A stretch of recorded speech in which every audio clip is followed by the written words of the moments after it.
ಕಾಮಾಕ್ಷಿಪಾಳ್ಯ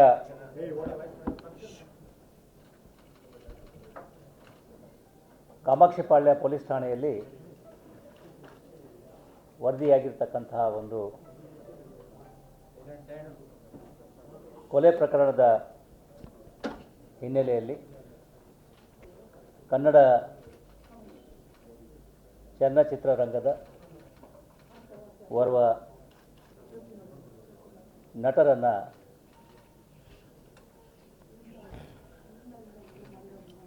ಪ್ರಶ್ನೆ ಮಾಡಲಾಗ್ತಾ ಇದೆ. ಈ ಕೊಲೆ ಪ್ರಕರಣ ಆಗಿರ್ತಕ್ಕಂಥದ್ದು ದಿನಾಂಕ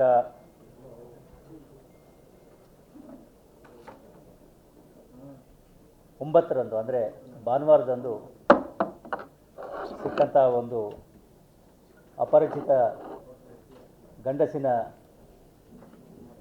ಶವದ ಆಧಾರದ ಮೇರೆಗೆ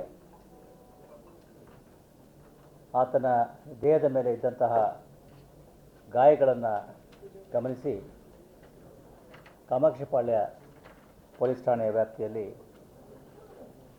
ಕೊಲೆ ಪ್ರಕರಣವನ್ನು ಭಾನುವಾರದ ದಿವಸವೇ ರಿಜಿಸ್ಟರ್ ಮಾಡಿಕೊಳ್ಳಲಾಗಿತ್ತು. ಅದಾದ ನಂತರದಲ್ಲಿ CCTV ಮತ್ತು ಇತರ ತಾಂತ್ರಿಕ ಸಾಕ್ಷಿಗಳ ಆಧಾರದ ಮೇಲೆ ಕೊಲೆಯಾದ ವ್ಯಕ್ತಿಯ ಗುರುತು ಪರಿಚಯ ಗೊತ್ತಾಗಿದ್ದು, ಆತ ಚಿತ್ರದುರ್ಗ ನಗರದ ರೇಣುಕಾಸ್ವಾಮಿ ಅಂತೇಳಿ ಈಗಾಗಲೇ ಗೊತ್ತಾಗಿದೆ.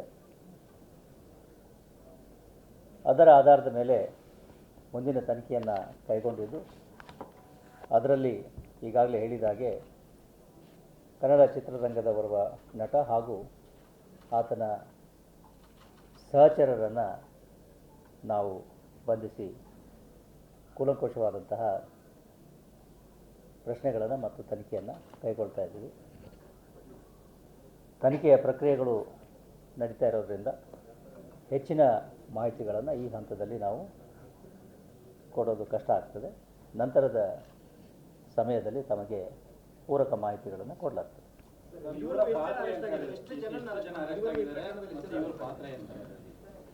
ಈಗಾಗಲೇ ಹೇಳಿದಾಗೆ ಈ ಎಲ್ಲ ವಿಷಯಗಳಿಗೆ ಇನ್ನೂ ಸ್ವಲ್ಪ ಸಮಯ ಬೇಕಾಗ್ತದೆ. ದರ್ಶನನ್ನು ವಶಕ್ಕೆ ಪಡೆದು ಈಗ ಪ್ರಶ್ನೆ ಮಾಡಲಾಗ್ತದೆ. ಮುಂದಿನ ಪ್ರಕ್ರಿಯೆಗಳು ಮುಂದೆ ನಡೀತವೆ.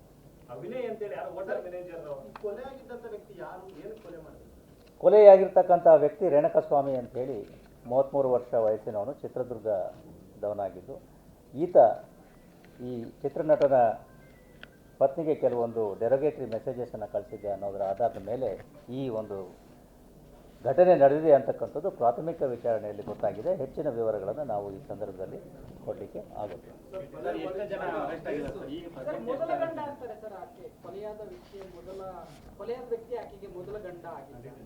ಎಷ್ಟು ಡೀಟೇಲ್ಸನ್ನು ಹೇಳಬಹುದು ಅಷ್ಟು ಹೇಳಿದ್ದೇನೆ. ಹೆಚ್ಚಿಗೆ ದಯವಿಟ್ಟು ಕೇಳಬೇಡಿ.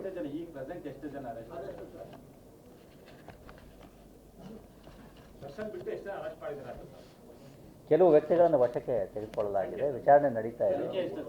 ಸುಮಾರು 10ಕ್ಕೂ ಮೇಲ್ಪಟ್ಟು ಅಂತ ಹೇಳ್ಬೋದು.